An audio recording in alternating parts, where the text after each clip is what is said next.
प्रभु यीशु मसीह के नाम में आपको अनुग्रह, शांति और आशीष मिले। 1831 ईस्वी 1831 हंगरी में पहली बार कॉलेरा की महामारी फूट निकली। हंगरी जो यूरोप का एक देश है, तो कोई विशेष किसानों का समूह था उत्तर की तरफ से। उनके मन में ये बात बैठ गई कि ये कॉलेरा कोई महामारी नहीं है, लेकिन जो रईस लोग हैं इस इलाके के, उन्होंने कहीं से जहर मिला दिया है हमारे खाने पीने में, और इसलिए ये बीमारी फैल गई है गरीबों में। तो उन्होंने बड़ा बलवा किया और बहुत सारे तोड़ फोड़ और अत्याचार और जो भी कर सकते थे रईसों पर, उन उत्तर के किसानों ने किया। और एक बहुत अच्छा रईस व्यक्ति था, ना केवल रईस था लेकिन बहुत भला व्यक्ति था, काइंड था, करुणामय था और परमेश्वर का भय मानने वाला एक व्यक्ति था, जेंटलमैन था। तो इससे पहले, इस घटना से पहले, वो अपने गांव में बहुत लोकप्रिय था। लोग उसको बहुत पसंद करते थे, प्यार भी करते थे। लेकिन जब ये अफवाह फैली तो गांव के लोगों ने उस रईस आदमी को पकड़कर उसको सड़क पर घसीट के लाए और उसको कई घंटों तक मारा इसलिए कि बता जहर कहां छुपाया है, बता जहर कहां छुपाया है। और जब कोई जवाब था नहीं, क्योंकि कोई जहर की बात थी नहीं, तो जहर छुपाने की बात कहां से हो। उसने बहुत कोशिश की उनको समझाने के लिए, लेकिन वो पागल हो चुके थे। वो सुनने को तैयार ही नहीं थे, ना समझने को तैयार थे कि ये एक बीमारी है। और जब वो उसको मार मार के थक गए तो उस रईस को पकड़ के लोहार की दुकान पे ले गए और वहां पर जो हल का जो नोकीला हिस्सा होता है उसको गर्म करके 3 बार उसके पैरों को दागा। और अब ये इतने भारी टॉर्चर के बाद और इतनी विनती करने और समझाने की कोशिशों के बाद वो बहुत कमजोर पड़ गया, अधबोए से भी ज्यादा मरने की स्थिति में आ गया। और तब उसको और कुछ नहीं सूझ रहा था उस रईस को, बस उसके होठों से ये शब्द निकले। उसने कहा, प्रभु इनको माफ कर दे, क्योंकि ये नहीं जानते हैं ये क्या कर रहे हैं। और मानो के ये शब्द जैसे उसके मुंह से निकले, एक आश्चर्य कर्म सा हो गया। उनका जो सारा जंगलीपना था, उन लोगों का, उस गांव वालों का और किसानों का, वो जंगलीपन, वो पागलपन मानो को एकदम शांत हो गया। ऐसा उनको एहसास हुआ कि ये तो निर्दोष व्यक्ति था, हमने उसको क्या बना दिया, कैसे इसकी हालत बना दी। ना केवल ये, उनको अपने अपराध का एहसास हुआ, और ऐसा एहसास हुआ कि बिना किसी के पीछा किए ये सब अपनी अपनी जगहों में जाकर छुप गए। इस एक व्यक्ति के एक वाक्य से, प्रभु इन्हें माफ कर, क्योंकि ये नहीं जानते ये क्या कर रहे हैं। मालूम होता है कि ऐसे शब्द सुनकर वो लज्जित हुए, उनके मरे हुए विवेक भी जाग चुके कि ऐसे शब्द उस व्यक्ति के मुंह से निकल रहे हैं जिनको हम टॉर्चर कर रहे हैं, पीड़ा दे रहे हैं और हत्या उसकी कर रहे हैं।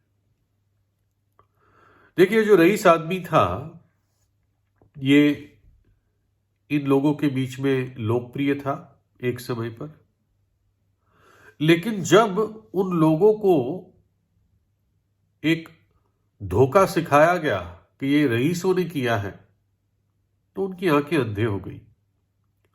उन्होंने विश्वास कर लिया कि हमें जहर दिया गया है। मनुष्य भी पाप के कारण अंधा हो गया है, और इसलिए मनुष्य परमेश्वर की सामर्थ्य को, उसकी सृष्टि के पीछे उसकी उपस्थिति को और परमेश्वर के प्रेम को ना देख पाता है, ना अनुभव कर पाता है। जब परमेश्वर भी देह धार कर इस धरती पर आया और एक पवित्र पाप रहित मनुष्य बनकर इस धरती पर आया, तो उसने जो कुछ किया भला किया मनुष्य के लिए। अंधों को आंखें दी, कोढ़ियों को शुद्ध किया, मृतकों को जिलाया यानी जिंदा किया, गूंगे बोलने लगे, बहरे सुनने लगे, लंगड़े चलने लगे, जो दुखी थे उनके आंसुओं को पोंछा, जो समाज के द्वारा नकारे जाते थे उनके पाप क्षमा किए, आशा रहित लोगों को आशा दी। जहां कहीं वो गया उसने भलाई ही भलाई की। लेकिन तब के धर्म गुरुओं ने लोगों को, आम जनता को बहका दिया कि ये निंदा करता है और ये धोखेबाज है, और वो उस धोखे में आ गए। और वही लोग जिन्होंने उसकी सारी भलाइयों का अनुभव किया था, उसको देखा था, वो ही रोमी गवर्नर के सामने चिल्लाने लगे, इसको क्रूस पे चढ़ा दो, इसको क्रूस पे चढ़ा दो। और फिर प्रभु यीशु को कलवरी के क्रूस पर 3 कीलों के जरिए टांग दिया गया। फिर भी इसके पीछे परमेश्वर की अनंत योजना थी कि इस प्रकार से परमेश्वर का पुत्र मनुष्य जाति के पापों के लिए मरेगा और अपना बलिदान देगा, पूरी मनुष्य जाति के लिए, जगत के लिए। वो परमेश्वर का मेमना बन गया जो जगत के पाप को उठा ले जाता है। जब प्रभु यीशु मसीह कलवरी के क्रूस पर टंगा हुआ था, उसने जगत के पाप को अपने ऊपर, अपनी देह में उठाया। जब लोग उसको बुरी भली बातें कहते थे, लांछन कर रहे थे, निंदा कर रहे थे, उसको चुनौती दे रहे थे कि नीचे उतर के दिखा, उसको कोड़े मारे, इससे पहले उस पर थूका, सिर पे डंडा मारा, मोटे मोटे कांटे उसके सिर में भोंक दिए, जी भरकर उसको कोड़े मारे, उसका शरीर टूट गया, उसका लहू बह गया। ऐसे समय में प्रभु यीशु परमेश्वर पिता से प्रार्थना करता है, पुत्र पिता से प्रार्थना करता है, पुत्र जो पिता के तुल्य है। वो प्रार्थना करता है, पिता इन्हें माफ कर, क्योंकि ये नहीं जानते ये क्या कर रहे हैं। कोई ऐसे प्रार्थना नहीं कर पाता। जो रईस ने प्रार्थना की उसने भी प्रभु यीशु से सीखी। जिन्होंने प्रभु यीशु को क्रूस पर चढ़ाया, जिन्होंने उसको उस 3 कीलों के जरिए टांग दिया, क्रूस जो सबसे दर्दनायक और शर्मनायक और क्रूर सजा उस समय की होती थी, प्रभु यीशु को वो पीड़ा दी गई, जबकि वो ना पाप को जानता था, ना उसके अंदर पाप था, ना उसने कभी पाप किया था। प्रभु यीशु ने खुद चुनौती दी उन लोगों को कि तुम में से कौन मुझे पापी साबित कर सकता है। पिलातुस जो गवर्नर था, उसने कहा मैं इस व्यक्ति में कोई भी दोष नहीं देखता। जो उसके बगल में और 2 क्रूस थे, उसमें से एक डाकू था। एक क्रूस पर 2 क्रूस थे, उसमें से एक क्रूस पर जो डाकू टंगा हुआ था बगल में, जब उसने ये बात सुनी प्रभु यीशु के मुंह से, पिता इन्हें माफ कर, तो उसका मन भी टूट गया। उसने विश्वास किया, उसने पश्चाताप किया। उस डाकू का उद्धार आखिरी क्षणों में हुआ और उसने प्रभु यीशु से प्रार्थना की और प्रभु यीशु ने उसको प्रतिज्ञा दी, आज ही तू मेरे साथ स्वर्गलोक में होगा। वो रईस आदमी भला आदमी था, इसमें कोई शक नहीं था, लेकिन वो पाप रहित नहीं था। इसलिए तो वो भी यीशु पर विश्वास करता था, उसको भी उद्धारकर्ता की आवश्यकता थी और प्रभु यीशु के चरणों पर ही उसने वो क्षमा देने का हृदय पाया था। लेकिन प्रभु यीशु जो क्रूस पर चढ़ाया गया वो पाप रहित था, जन्म से पाप रहित था, क्योंकि पवित्र आत्मा के द्वारा उसने जन्म लिया।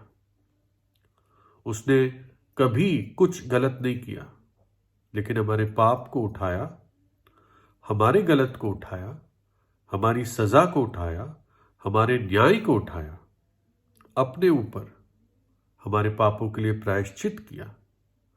जिन्होंने उस पर अत्याचार किया और हमारे लिए प्रार्थना की, पिता इन्हें क्षमा कर, इन्हें क्षमा कर।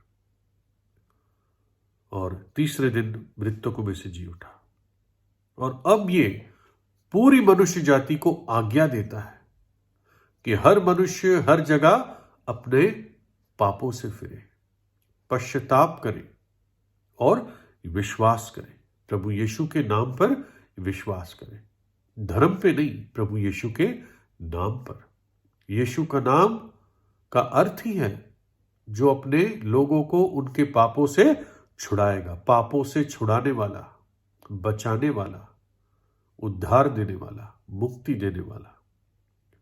तो परमेश्वर के प्रेम को और उसकी आवाज को, उसकी बुलाहट को नजरअंदाज ना कीजिए।